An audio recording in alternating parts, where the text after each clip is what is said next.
Hello, my name is Cheryl Meyer, otherwise known as Cheryl M. Health Muse, and I am a health coach.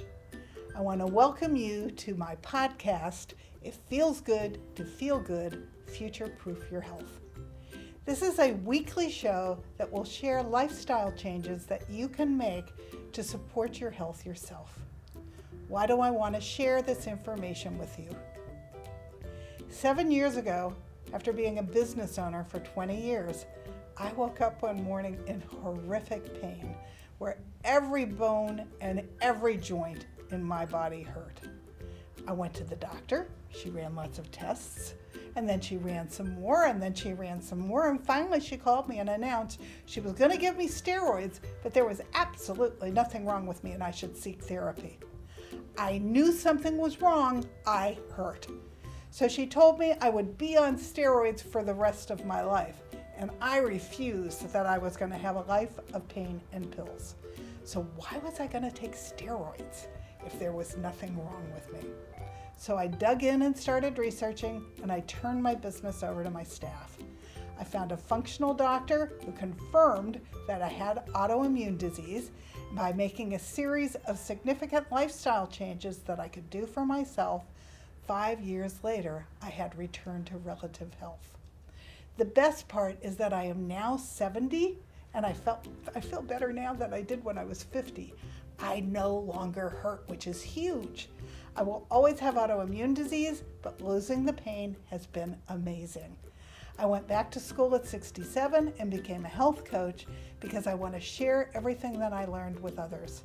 And I wrote a book called It Feels Good to Feel Good, Learn to Eliminate Toxins, Reduce Inflammation, and Feel Great Again, as the manual I wished that I had had when I got sick, and my book has won 13 awards.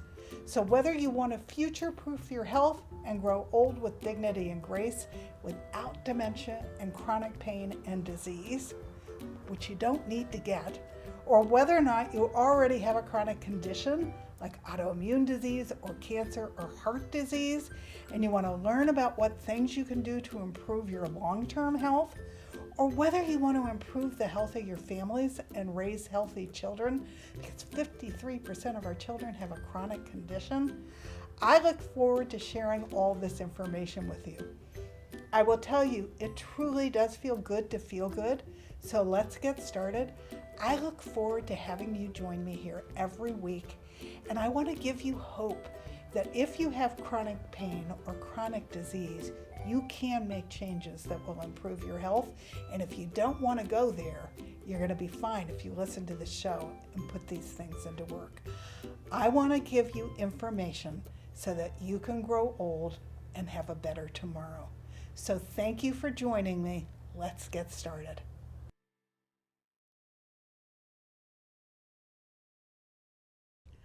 Hello, this is Cheryl Meyer, otherwise known as Cheryl M. Health Muse, and this is a special edition podcast.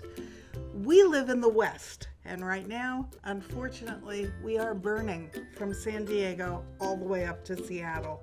So I wanted to do a podcast about our lungs and how to protect our lung health, whether there's heavy smoke outside or if you're in a high wind area and all of that is up in the air. There are things that we can do to have healthy lungs and healthy air that I want us to take care of. And remember, I'm going to connect this to in the next episode to COVID-19 because it attacks us from the lungs.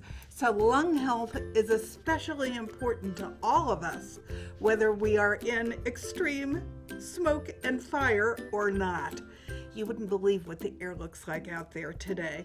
And we're actually going to put a little bit of footage right on top of me talking so you can see just how disgusting our basin is. And this goes all the way north to Seattle. So what I want to do is concentrate on wildfire smoke and what it does to us. And then next week, I'm going to talk about how to boost your immune system so that you stay out of any kind of difficulty with COVID-19. Since there is a new surge happening with COVID-19 right now in the EU and in China, I think it's important that we do 2 episodes about lung health because I want to help you stay as healthy as possible. And remember, it is never too late to adopt healthy habits.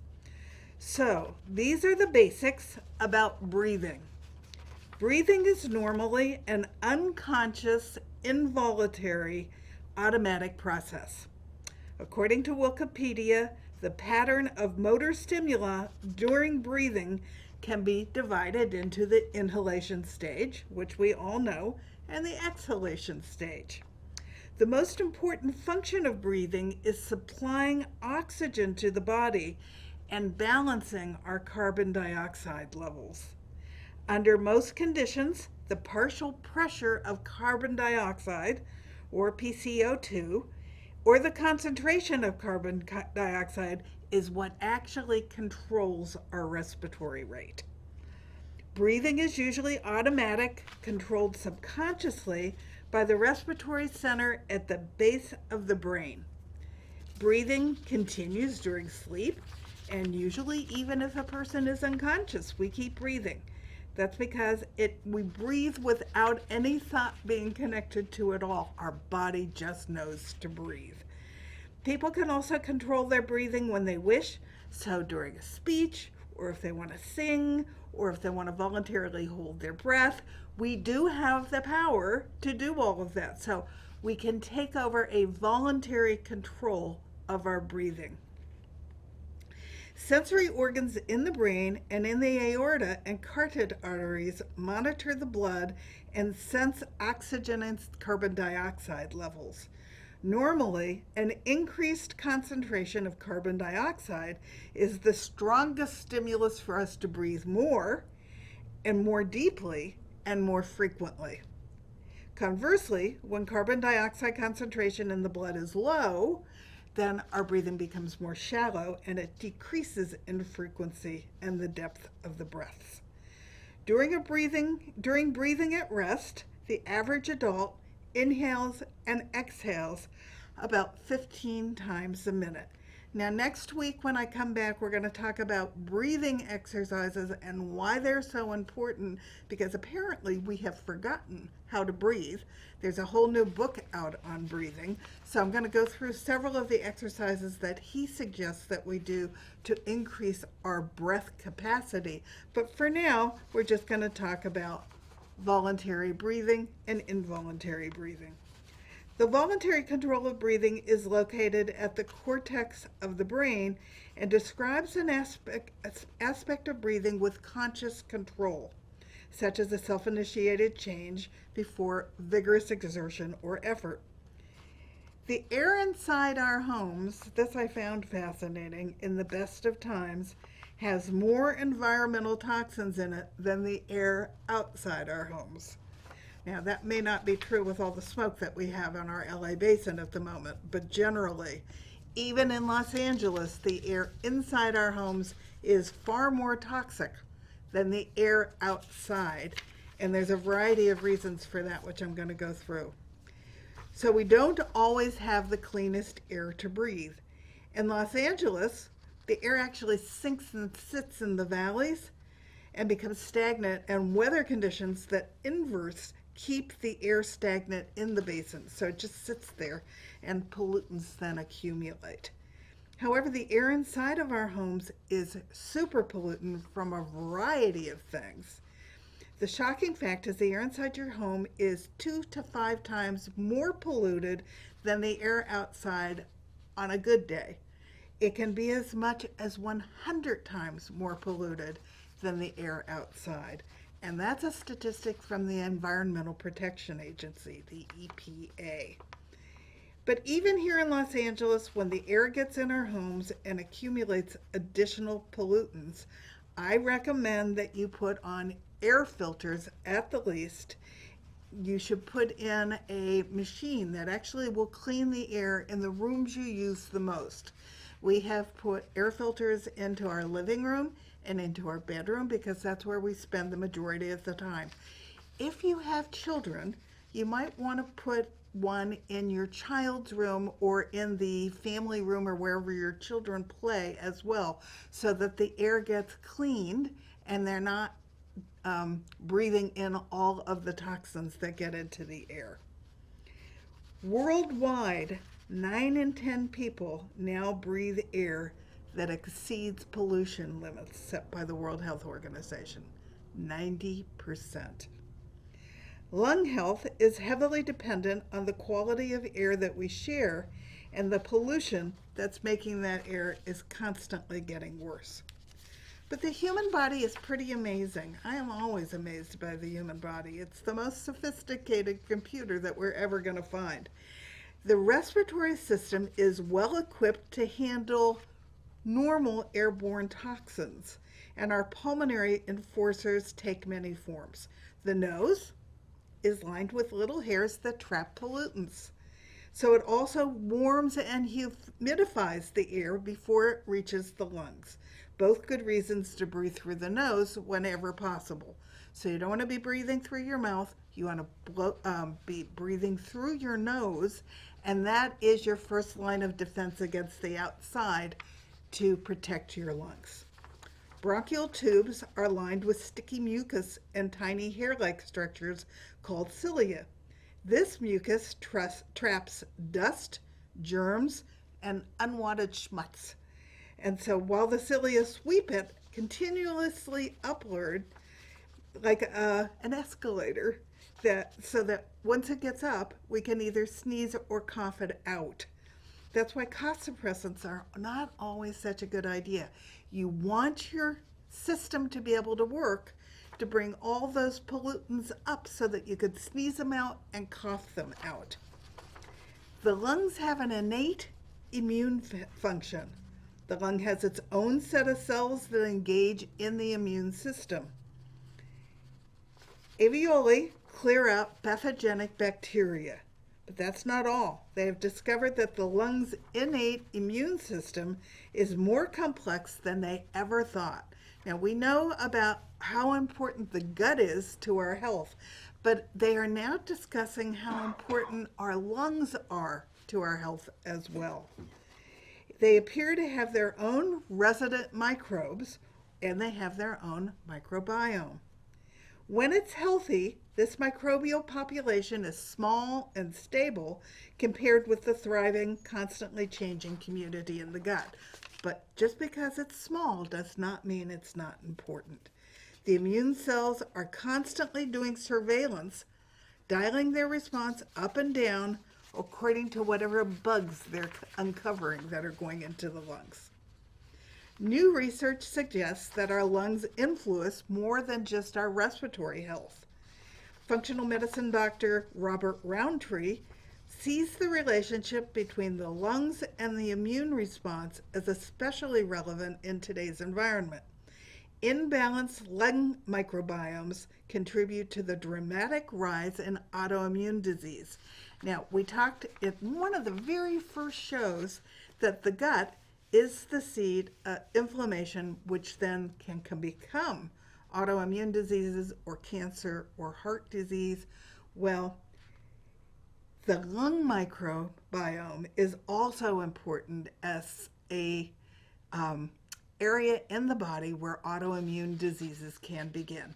And the lungs are directly connected to the heart. So it's important to keep our lungs healthy because that's how we also are going to help keep our hearts healthy.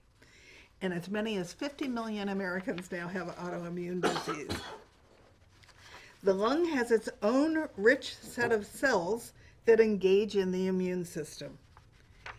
We talk a lot about what our patients are eating. I talk a lot about the fact that I want you to eat the rainbow from a farm as close to you as possible so that it has maximum nutrients when it hits your plate, and that 75% of what's on that plate should be plants and vegetables that have not been sprayed with herbicides and pesticides. Well, they're now learning that we also need to pay close attention to what are we breathing. Research on the lung microbiome is still in its early stages, so there's a lot of work and there's going to be a lot of new uncoveries as we go. But the parallels between the lung and the gut are important. We know if someone smokes or if they have chronic lung disease, they're going to have an unhealthy microbiome. The bacteria in the lungs communicate with the cells that line the lungs, and that helps control the thickness of the mucus, which is the protective lining and barrier for our lungs. Mucus plays a key protective role in other parts of the body as well, including the gut.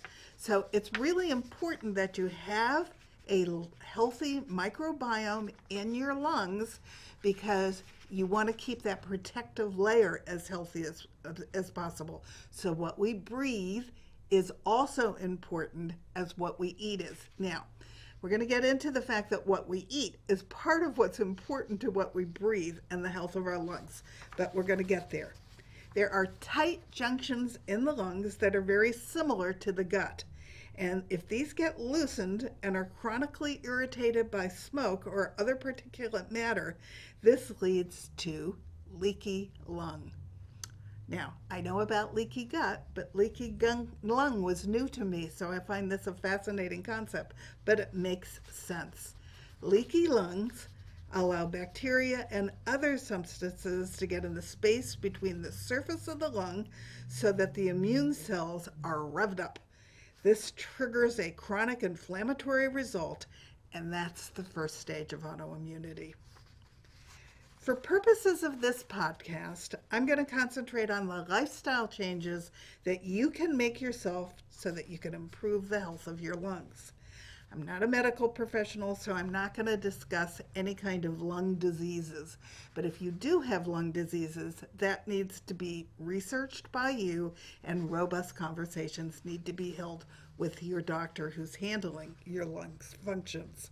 But I want to give you some tools that you actually control that will improve your immunity and your lung health, protect your body from superviruses, because you know that's where COVID goes first, and it's where it has its greatest damage. And I want to share some tips about what to do to protect your lungs from extreme smoke.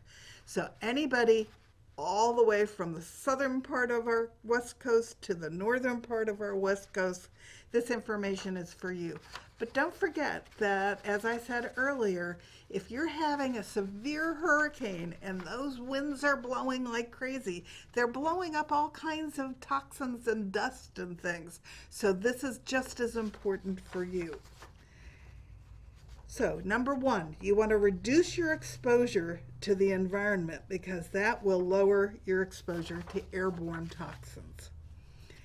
If you smoke, get the support that you need to quit. And try to resist the temptation to take up vaping instead. Vaping has chemicals in it that are just as bad as the smoke has been for your lungs. It may do immediately less harm than smoking, but a recent study shows that the chemicals in the vaping fluid damages the immune cells in the lungs. So if you smoke now, it's time to quit. 9 months after you quit, the lungs can significantly heal themselves. It's a very short period of time, but I don't want you to take that as a sign that you can go ahead and smoke because later you can recover, because that's not going to serve you well. And I will tell you, as a smoker who quit 3 times before I finally decided I was simply going to be a smoker who chose not to smoke, and it was the mindset that turned off my desire to smoke.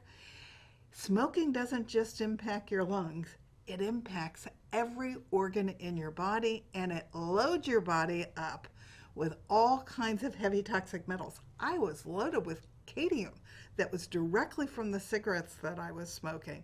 And there are other heavy toxic metals in that, which you're pulling into your lungs from the cigarette or from cigars. And so if you are concerned about your health, now is the time to quit.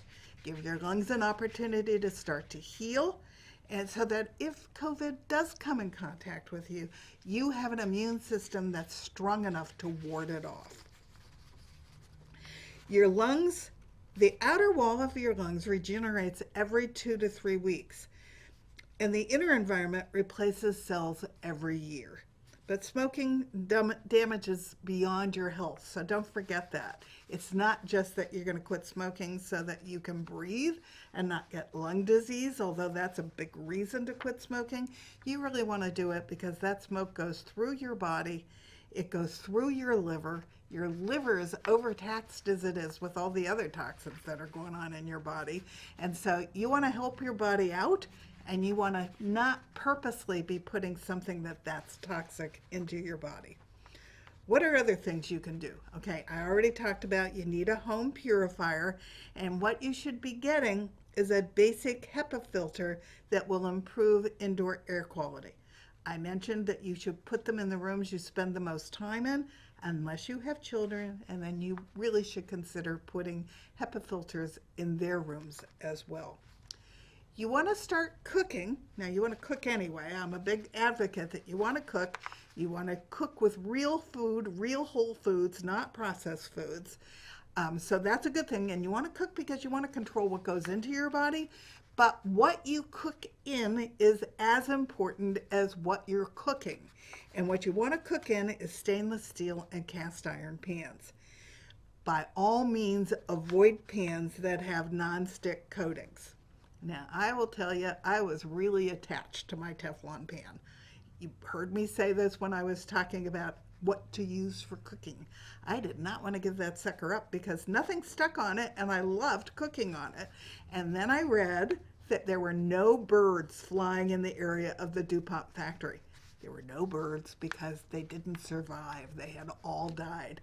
And last year, there was a movie that came out called Dark Waters about how almost everybody in the community where the DuPont factory is got cancer, and they just lost a huge lawsuit.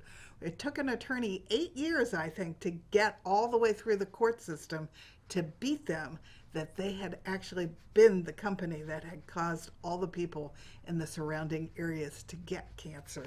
So the polymer surface actually breaks down and releases multiple toxic particles. So you're not just getting little flakes of the Teflon in your food, it's creating gases where you're cooking that are going into your house and giving you toxic air that's then going all over your house and into your body. So throw that pan away no matter how much you love it. There are other things that you can do so that you can easily clean your pans. Use your stovetop fan. I leave mine on all the time now. That will reduce airborne particles from cooking. And don't char things, because if you char things, that causes problems in your body. And if you're using oils with a low smoke point, that also is putting particles into your air that are not healthy. So you don't want to be using olive oil when you cook. You want to use oils like ghee and avocado oil and coconut oil because they don't smoke it as low a temperature, and that way you're not putting all of that smoke into your health and into your bodies that's causing a toxic reaction. Avoid synthetic air fresheners at all costs. In addition to irritating the lungs, nearly all synthetic fragrances have phthalates in them, which is a known hormone disruptor. Unless you're sensitive to essential oils, try those instead. Now, let's talk about fragrance. This includes, and it makes me crazy when I'm watching television and I see those laundry detergent ads where, woo, they're smelling them and they're so wonderful, because those fragrances are god-awful for your body and they're god-awful in your home. And when you use laundry detergent that has those fragrances in it, all of that is going into your home air and causing toxic air. You don't want to be using air fresheners, not the one that you spray in your room, not the one that takes the odors out of your room, and certainly not all of those little plug-ins that have the plug-in oil that puts some kind of fragrance into your house. They're not good for you. So essential oils are a great solution. If you're not using synthetic essential oils, you need real essential oils, and then you buy a diffuser, and that will make the room smell good in a healthy way. So that's a big plus. Even perfume you don't want to be using it. One of the first things that I realized I was reacting to was perfume. I was a store manager for a big department store here in Southern California, and I couldn't spend very much time in the cosmetic department because I couldn't stand being in all that fragrance. And if I sat behind somebody in church who was wearing a lot of perfume, it was god awful.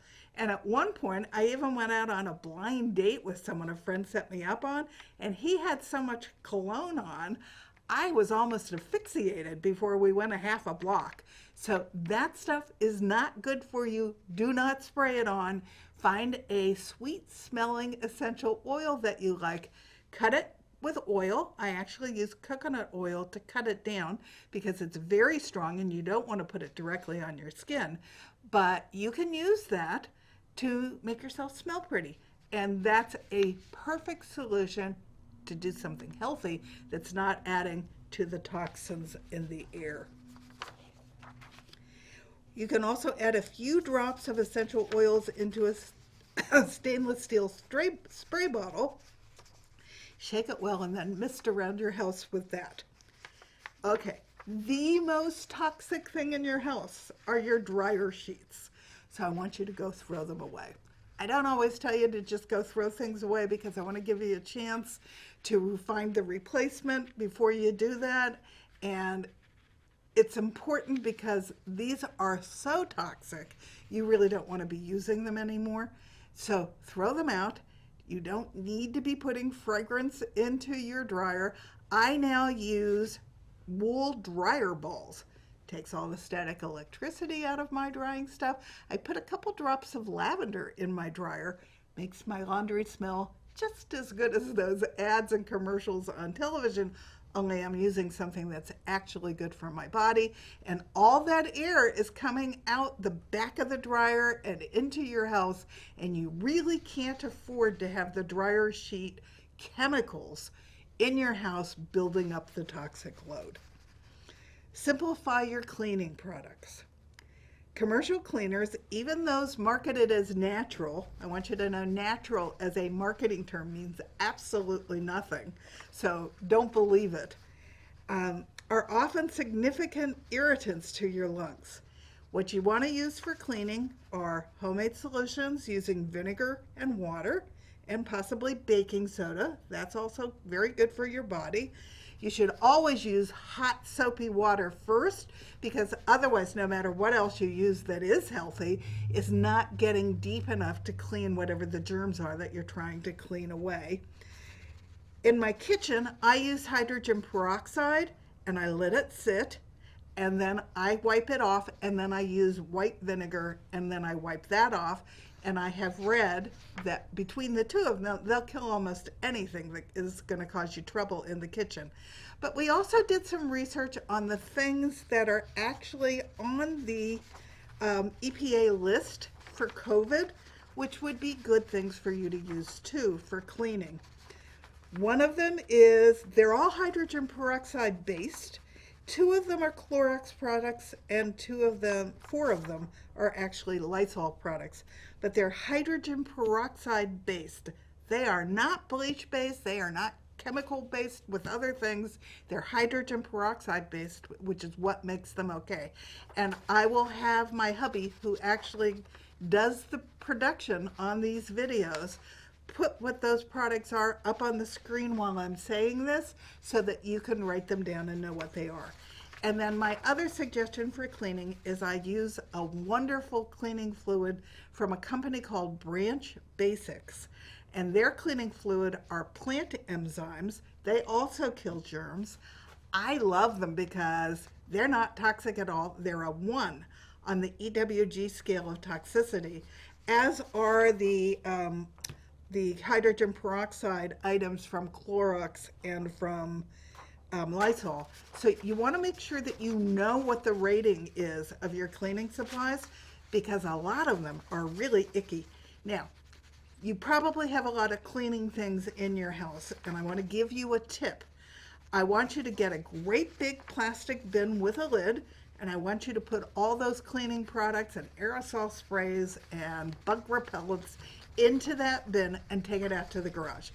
If you are going to want to use it, I want you to take them out one at a time and go look them up on EWG. And what you're going to look up is the last ingredient on the label, because the last ingredient is the smallest amount.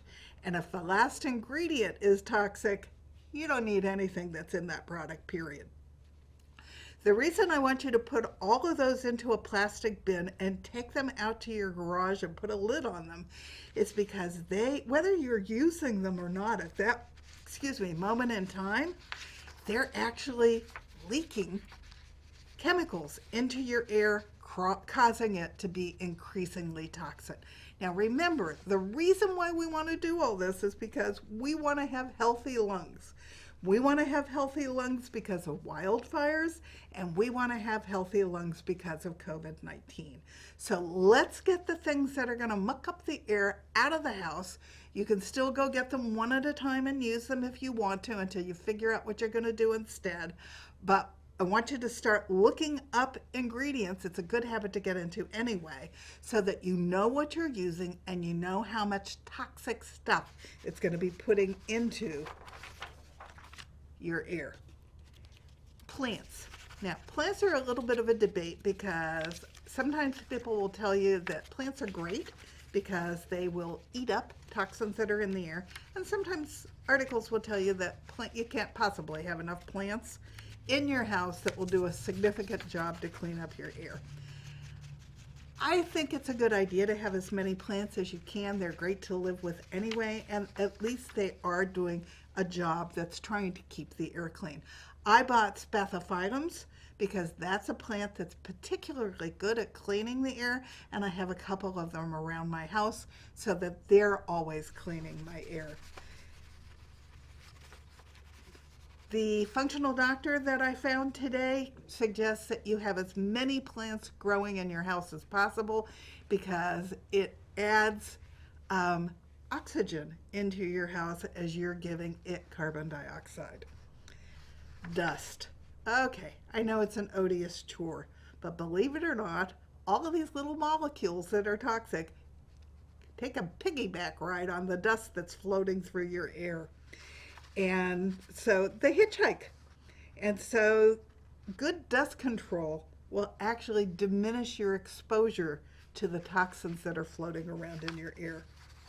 Mold. Mold's a biggie. I had terrible mold in my office until I moved out almost a year ago, and I am still dealing with trying to get mold out of my body.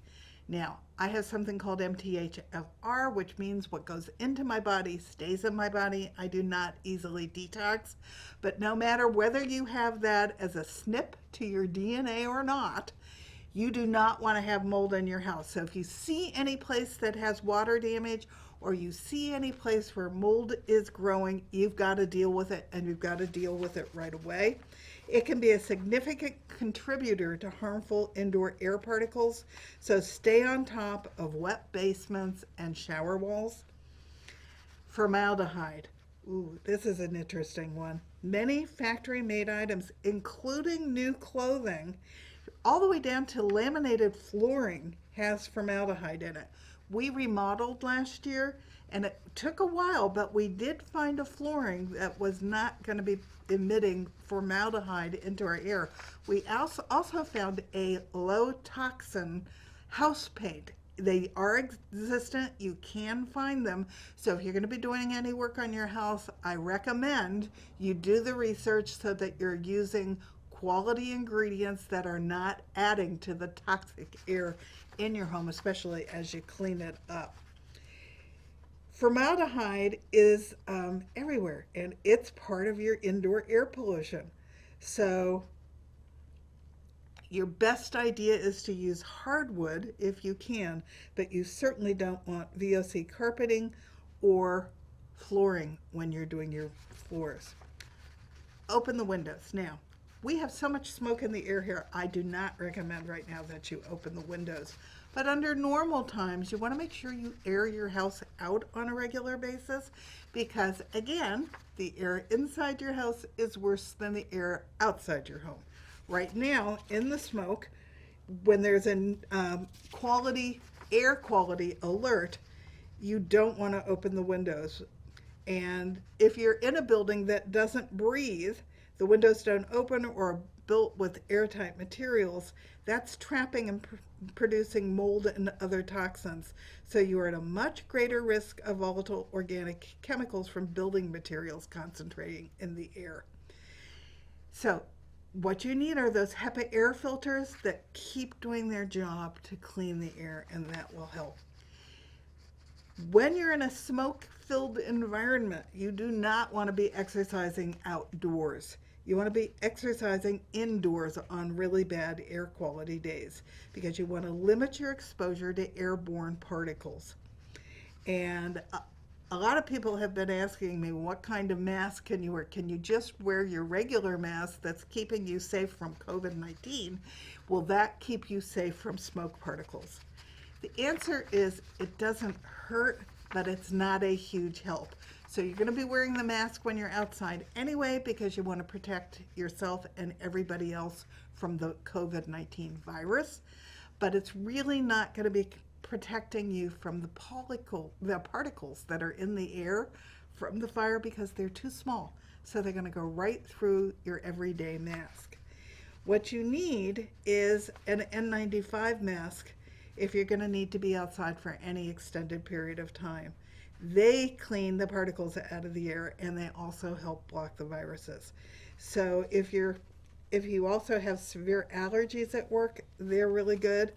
But right now, we're using all of those masks for our healthcare professionals. So surgical masks are more readily available and they will provide you some protection against wildfire smoke. Cloth masks will provide little protection, but they're still essential, so don't stop wearing them, even though they're not going to help you with the smoke. So my first big tip is using toxic cleaning supplies has been compared to smoking 1 pack of cigarettes a day. That's how toxic they are. That's why I want you to get a great big bin and pack them up and take them out to your garage. It's important. Look up that last ingredient, and if it's toxic, make sure that you get it out of the house and in a closed plastic bin. My second tip is that food quality still matters. It matters for every cell in your body. And what you eat becomes the building supplies that your cells replace themselves with. So remember I told you your cells on the outside of your lungs replace themselves every 2 to 3 weeks.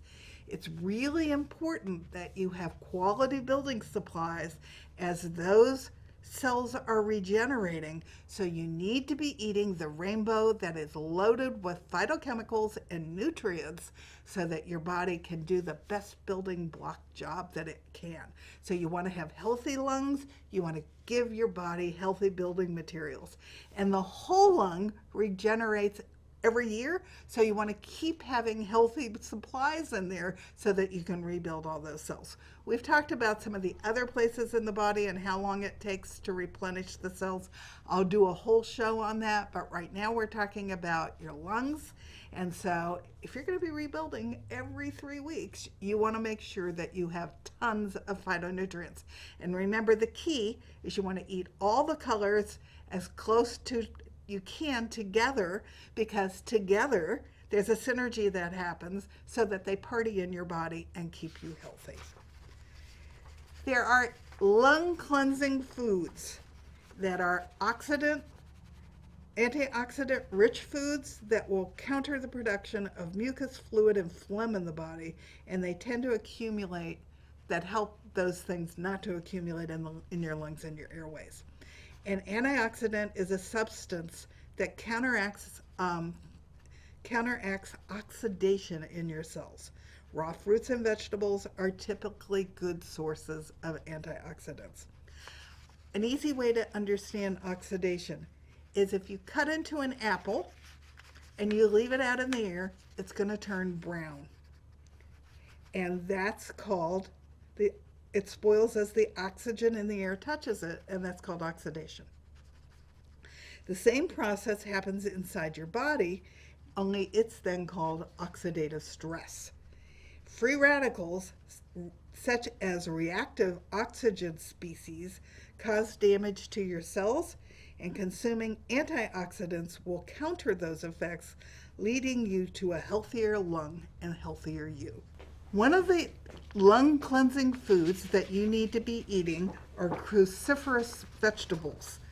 And those are broccoli, which is really good for your whole body. And a tip I just learned about broccoli is if you cut it up and then you let it sit for a while, it gets even more nutritious as it sits in its cut up form. So that's a great tip, but you want to be eating lots of broccoli often during the week because it is so good for you. It actually is one of the things that rebuilds the lining in your gut so that it doesn't get leaky. But its buddies are bok choy, cauliflower, cabbage, and all of these cruciferous vegetables are associated with a lower risk of lung cancer. So they're all super good for your lungs. It's important to eat some of them raw because in their raw form is when they have the biggest pack to help your lungs be healthy. And if you quit smoking and start eating more of these vegetables, you'll reverse the damage more quickly. And that's pretty incredible. The second thing that's really good for your lungs is honey. Honey is not only high in antioxidants, it also has antimicrobial, anti-inflammatory, and anti-cancer effects. It's been used since ancient times to treat and soothe many lung and respiratory conditions such as asthma, tuberculosis, and throat infections. Try a spoonful of raw honey by itself or add it to, even better yet, an antioxidant tea like green tea or matcha.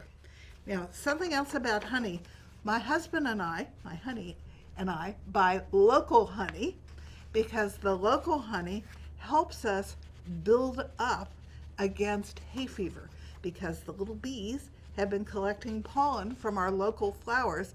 So if we had just 1 teaspoon of local honey a day, that also helps us not get hay fever. The next antioxidant, and this is a yummy one to eat, all of your berries are super good for you, and they're super good for your lungs. They pack a powerful lung cleansing punch.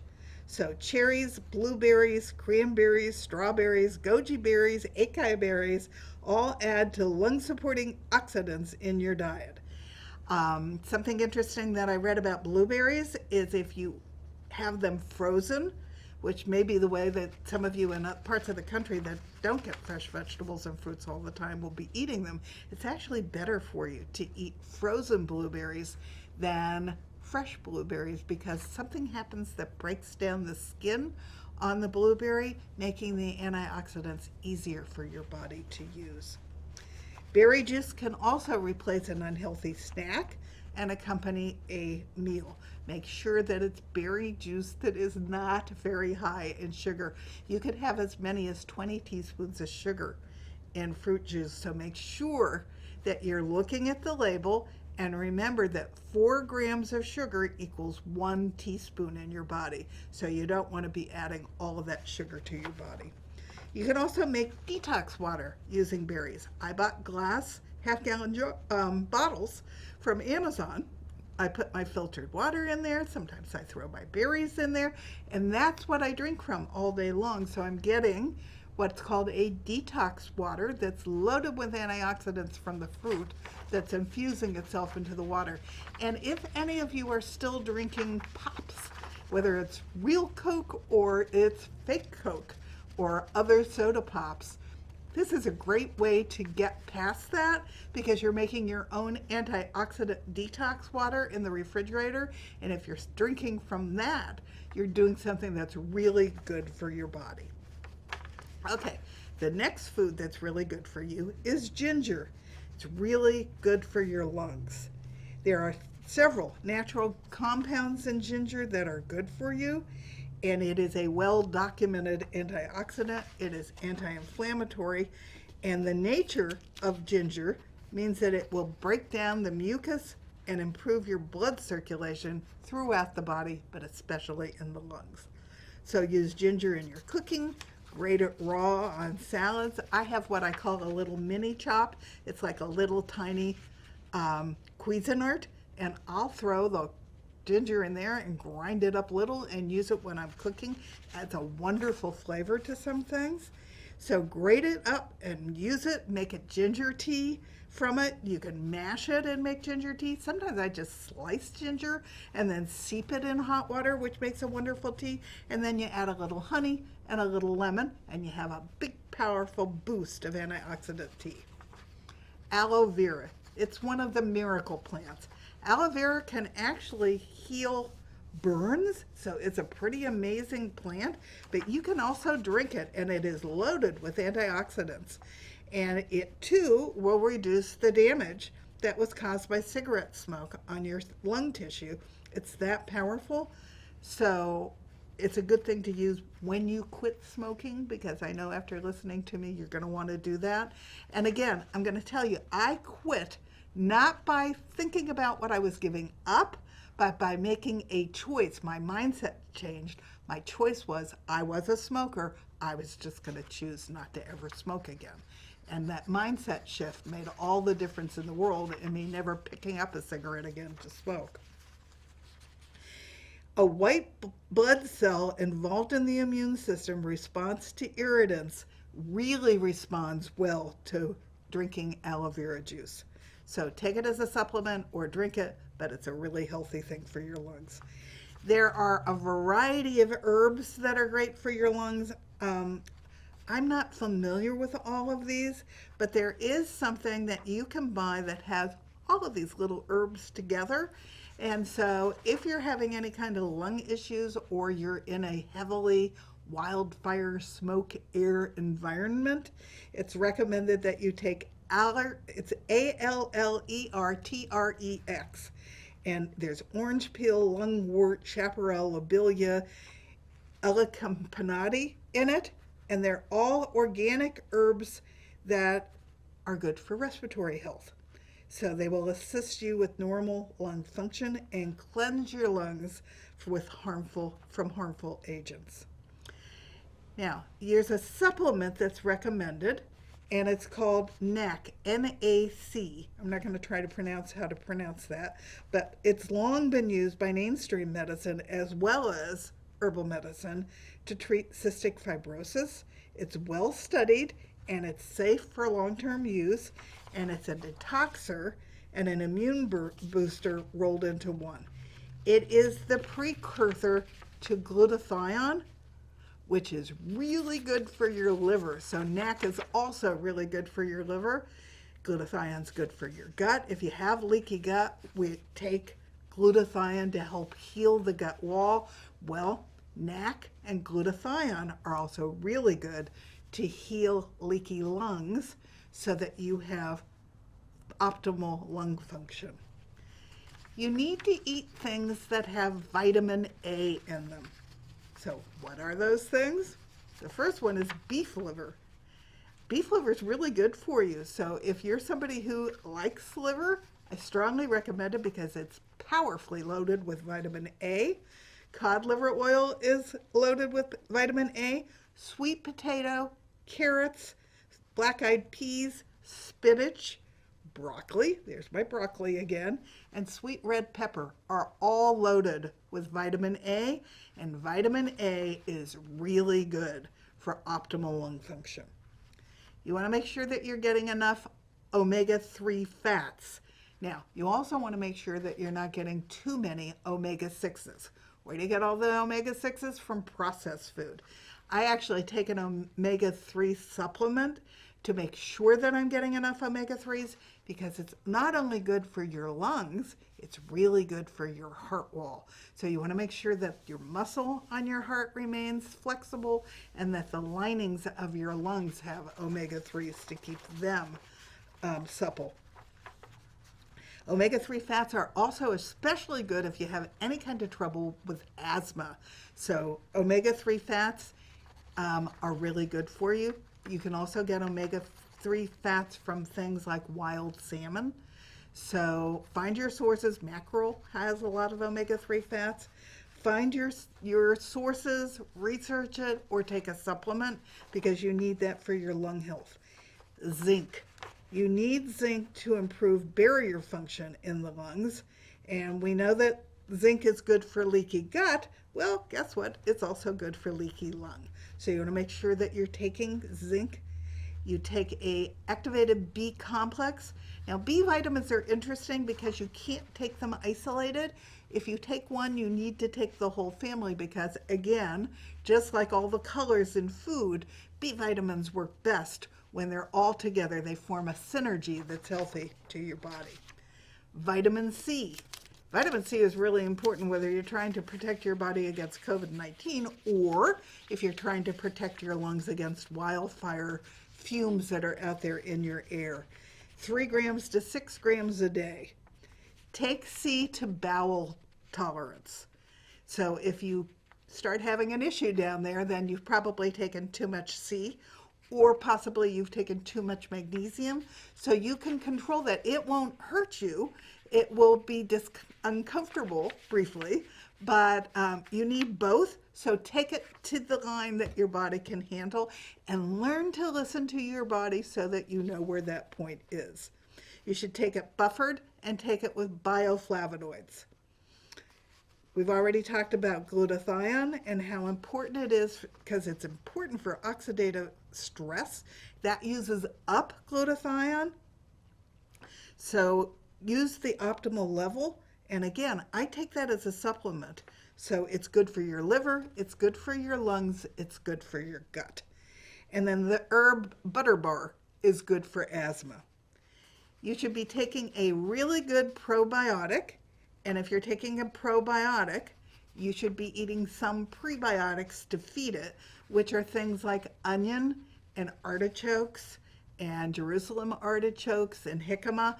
All of those are called prebiotics. Look up the whole list and make sure that you eat those sometimes. We do jicama sometimes as a dip for guacamole because then we're getting really good oils and we're getting really good prebiotics to feed our gut. Quercetin is one of my favorite things I have found since I got autoimmune disease. Quercetin is a gift that just keeps giving, and it's amazing how many things it's good for in the body. It is a natural antihistamine, and it's good for your gut, it's good for your kidneys, it's good for your lungs, it's good for your liver, and it's great for your brain. And you can buy it as a supplement, and you can take it every day. I used to take all kinds of antihistamines. I don't have to buy any of them anymore because and they all had downsides. I actually read that the one I was taking was causing dementia. Out the window it went. I take quercetin. It's the gift that gives a gift. And so it's a great way to control anything that's going wrong, and it's wonderful for your lungs. You need to make sure you've got enough magnesium in your diet, whether you're protecting your lungs or anything else. It's responsible for 325 different enzyme reactions in your body, and most of us are deficient because our soil just doesn't have enough minerals in it anymore. So the next time you go to the doctor, make sure you ask him to check you for your magnesium level, and while you're at it, ask him to check you for your vitamin D level because we're not out in the sun enough, and if we are out there, we're using sunblocks. So those are two things we're always very low on, but I take a magnesium every morning and I take a magnesium every night. And even at that, I have a hard time holding my magnesium levels where I need. I also take an Epsom salt bath, which is a different kind of magnesium, and that does the trick to keep me on an even kill. But you need to make sure that your body has enough magnesium because it's important for your body from top to bottom. And magnesium is also really important for your lungs. And then the last one is oil of oregano. Believe it or not, oil of oregano is a natural antibiotic, only again, it doesn't have any of the bad downsides of taking an antibiotic, which is not only killing your bad bacteria, it's killing all your good bacteria. Oil of oregano does not do that, and it ends up that it's also really effective against certain viruses all by itself. So it's a great thing to take to give your lungs support and to give your gut support. You want to avoid these mucus building foods: dairy, including milk, cheese, yogurt, and ice cream made with animal milk, whether it's cow, sheep, or goat. Processed meat often is loaded with nitrates and nitrites that also are mucus producing. Fast food is mucus producing. And if you're having a problem with your lungs, you want to stay away from chocolate because it can be mucus producing as well. And again, if you're going to eat chocolate, you don't have to give it up altogether unless you're having a problem with mucus in your lungs. If you aren't, eat high percentage chocolate, dark chocolate, as close to 70% or over as possible, because then it becomes an antioxidant and it's good for you. Funny how that works. Now, what does wildfire smoke do to your body? According to the EPA, it can cause smoke inhalation damage to your eyes and your respiratory tracts and to your heart. The more common, somewhat milder symptoms of wildfire smoke inhalation and exposure to particulate matter post-fire includes trouble breathing, wheezing. The other night, my husband was sitting next to me and he was wheezing, so he did go visit his heart and lung doctor because I was concerned that he was wheezing, and there's so much stuff in our air right now. If you're wheezing, that's a good sign that you need to make sure you're paying attention to the rest of what I'm talking about in this podcast. It causes asthma attacks. It can cause a persistent cough. We have 2 new little kitties and they're coughing because of all of the nasty stuff in the air. It can cause bronchitis. It can cause chest pain. It can cause a rapid heartbeat. It can cause headaches. A lot of people here have been complaining about headaches because of the wildfire smoke. It can cause a runny nose and it can cause a sore throat. It can cause skin and eye irritation, and it can cause fatigue. So take this seriously. Stay indoors. Don't go outside and be exerting yourself so that you're taking in more air. Right now, you want to be very, very careful to do all the things that are good for your lungs, because we need our lungs, we need to breathe, and so we need to really treat them with kindness and self-care. More serious health effects of smoke and particle exposure: reduced lung function and eventual lung disease, pulmonary inflammation, reduced immune function, aggravation of pre-existing respiratory and cardiovascular disease, and it can even, if it's really bad, cause premature death. So what do? The first thing you want to do, which we've been talking about, is limit your time outside. Stay inside, shut all the windows and doors so that you reduce your exposure to the air pollution. If your house is in a really smoky area, there is probably some place outside your immediate area that's been designated a clean air shelter, and you need to go there.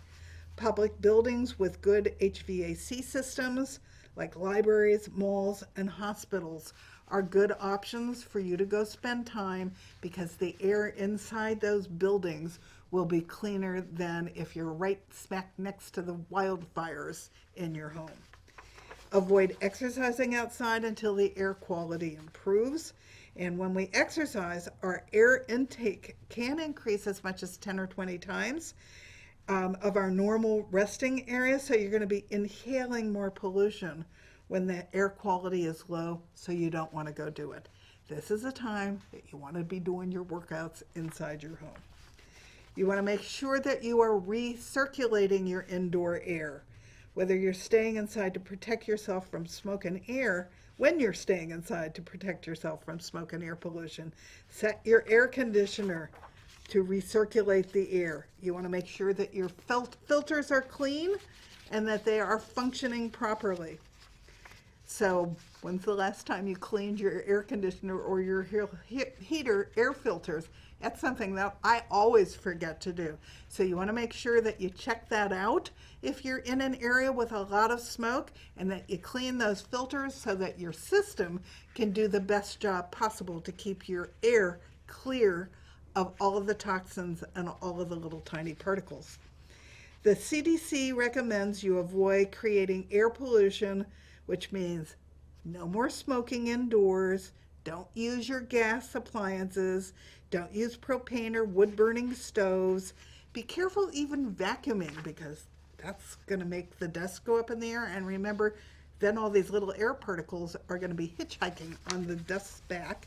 You don't want to be burning candles, and you don't want to be spraying cleaning products. So that's the whole list. You do want to be using the air filter, which we have discussed. You want to be using a HEPA filter, because that can reduce the irritants in your air in your home by as much as 55%. And the final thoughts are, the recent wildfires in California is a health threat for thousands of citizens, but it's not just all of us from San Diego up to Seattle. It's going then across the United States. So it's creating a health hazard to everybody throughout the United States. So pay attention to your lung health and put all these things into place, because your lungs are so important. You want to make sure that you follow all of this advice so that you have the healthiest lungs possible. And climate change, which has been fueled by burning fossil fuels, continues to be a proven leading cause of more intense and frequent wildfires. And I will tell you, there are people out there that do not believe that, but this is from the CDC. It is a proven fact by scientists that climate change is causing some of these terrible things that are happening. The increased hurricanes, the increased tornadoes in the Midwest, the reasons that parts of Florida are flooding, and that it's going to start reclaiming some land in Miami. They're getting so flooded. All of that is climate change, and our wildfires are all caused by climate change as well. Somebody told me that this was just California's mountains doing its natural reclamation project. I grew up here. I'm an old person. I was here a long time ago, and we always had wildfires, but they were nothing like this. This is climate change. To protect yourself from wildfire pollution, find a safe place to go inside, and then opt for HEPA filters, and then avoid exercising outside if the air quality advisories are in place in your location. So those are all the things that I want you to do to protect your lungs. The next time I come to film, we're going to talk about all the things you can do to boost your immune system, because I don't think COVID-19 is over. And if we do get another big wave of this, I want you to start putting healthy habits into place today so that your body's ready when it starts again. We're not out of it the first time, but if it starts up again, we're even in more trouble. So we'll talk about that on our next show, on our next It Feels Good to Feel Good show. Thank you so much for joining me today. I hope you learned some things about how to take care of your lungs and take care of your body. Remember, food quality matters. It matters to every single cell in your body. So make sure, if it's on the Dirty Dozen list, you're buying it organic, and that you're eating all the colors, and that 75% of the food on your plate is real whole foods, real fruits and vegetables, because together they will party in your body and they will create health. Thank you. I'll see you next time.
Hello, could I see a show of hands if there's anybody out there like me who's tried to lose weight their whole life and not been successful?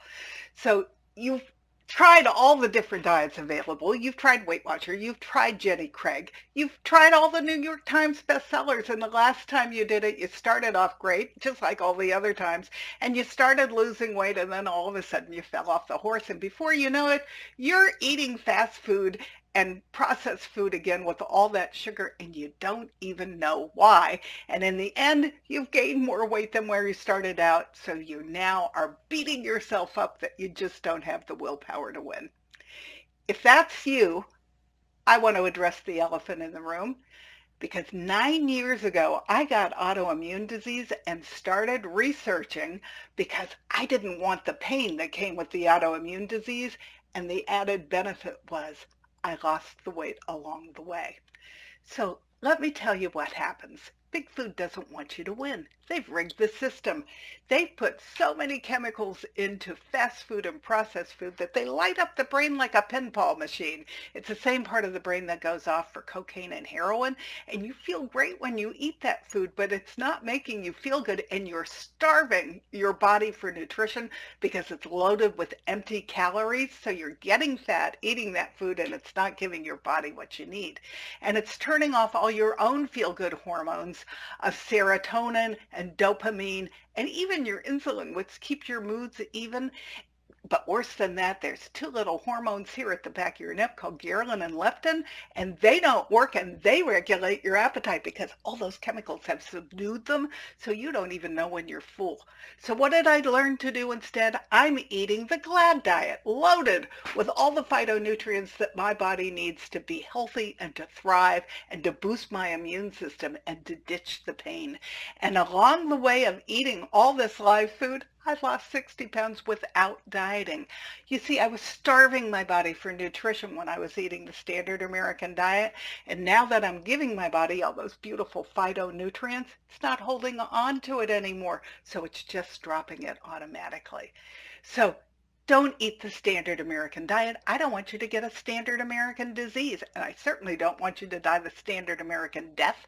Instead, start eating the GLAD diet because by eating all those beautiful phytonutrients, you will be healthier and you will live long and thrive. Thank you.